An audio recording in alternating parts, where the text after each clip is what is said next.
கண்மணி, அன்போட காதலன்.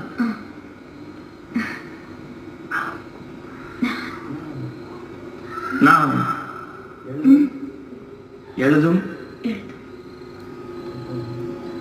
கடிதம் இல்ல, கடிதாஸ்தி இல்ல, கடிதமே இருக்கட்டும். படி. கண்மணி, அன்போடு காதலன், நான் எழுதும் கடிதமே. பாட்டாக படுத்திட்டியா? அப்ப நானும் முதல்ல கண்மணி சொன்னேன்ல, இங்க பொன்மணி போட்டுக்க. பொன்மணி, உன் வீட்டுல சௌக்கியமா? நான் இங்க சௌக்கியம்.